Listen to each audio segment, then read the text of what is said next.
Kita berdoa. Tuhan Allah Bapa kami dalam surga yang penuh kasih, kami bersyukur Tuhan atas segala penyertaan Tuhan di dalam kehidupan kami. Hari ini Tuhan, saat ini kami akan mendengarkan sebagian firman-Mu. Kiranya Roh Kudus-Mu yang membimbing kami untuk memaknai, memahami, dan merenungkan isi firman-Mu di dalam kehidupan kami, sehingga kami semakin bertumbuh di dalam iman kepada Kristus Yesus. Terima kasih Tuhan, kami sambut firman-Mu hanya di dalam nama Tuhan Yesus Kristus. Kami berdoa dan bersyukur kepada-Mu. Amin. Firman Tuhan hari ini ditulis dalam kitab Injil Lukas pasal yang ke-9, ayat yang ke-10 sampai ayat yang ke-17. Saya akan membacakan kepada kita semua. Tetapi ia berkata kepada mereka, "Kamu harus memberi mereka makan." Mereka menjawab, "Yang ada pada kami tidak lebih daripada 5 roti dan 2 ikan.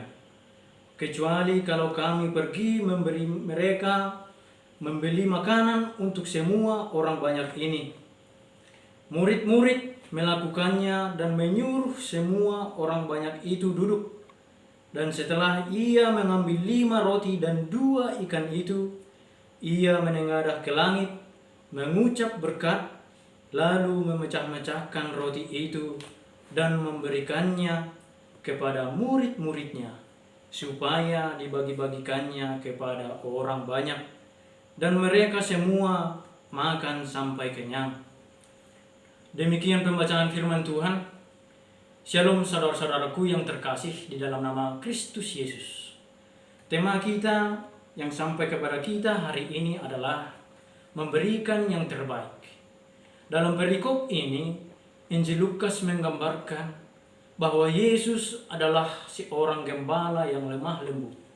Karena Yesus langsung menerima dan melayani mereka dan menyembuhkan semua orang sakit, mengajar mereka tentang kerajaan Allah, dan memberi mereka makan sampai kenyang. Saudara-saudaraku yang terkasih, ada beberapa hal yang penting yang akan saya sampaikan mengenai tema kita kali ini. Pertama adalah, apa sebenarnya arti memberikan yang terbaik? Memberikan yang terbaik seperti contoh sifat Yesus sendiri yang menerima, melayani orang banyak itu dengan belas kasihan yang sangat luar biasa. Yesus langsung memberikan pengajaran bagi mereka untuk memberikan tumpangan dengan tidak bersungut-sungut, serta melayani si orang akan yang lain. Orang yang memiliki harta yang sedikit, biarlah melakukan apa dengan yang sedikit itu, sebab itulah cara untuk memperbanyaknya. Seperti yang dituliskan dalam kitab Amsal pasal yang ke-11 ayat yang ke-24.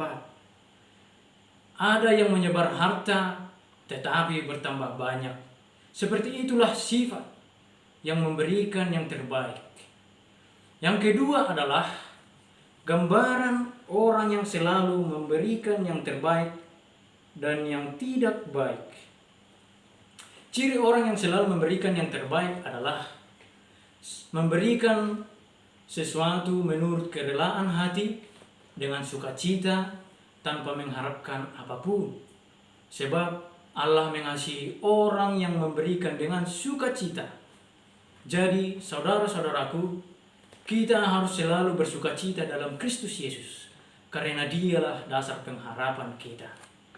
Ciri orang yang selalu memberikan yang tidak baik, seperti tiba-tiba menunjukkan sikap yang tidak sesuai dengan kepribadian aslinya.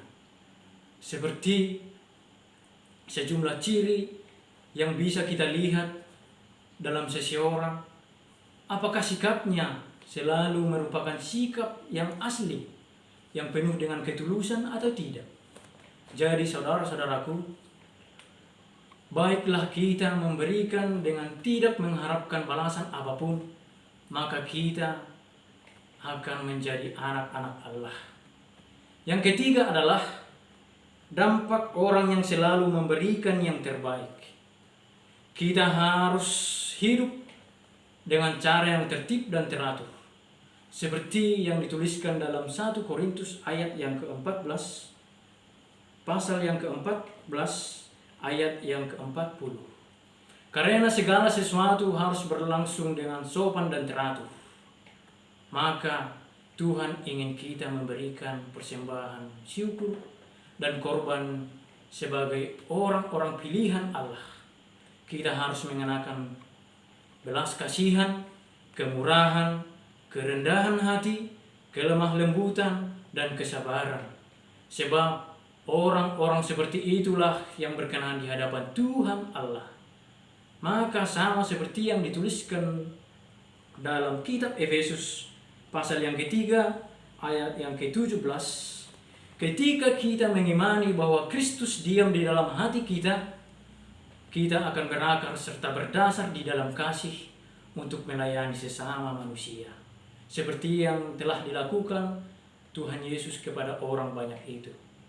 Jadi saudara-saudaraku yang terkasih, yang menjadi refleksi bagi kita dalam kehidupan ini, baiklah kita memberikan yang terbaik dengan tidak bersungut-sungut, dengan tidak mengharapkan balasan apapun. Satu hal yang penting adalah ketika kita mencari kerajaan Allah di situasi kehidupan ini, maka kita akan mendapat segala sesuatunya hanya oleh Dia, dari Dia, dan untuk Dia. Sehingga kita akan mengimani dan percaya bahwa Yesus dapat memberikan segala sesuatunya bagi kita. Maka semuanya itu akan ditambahkan kepada kita.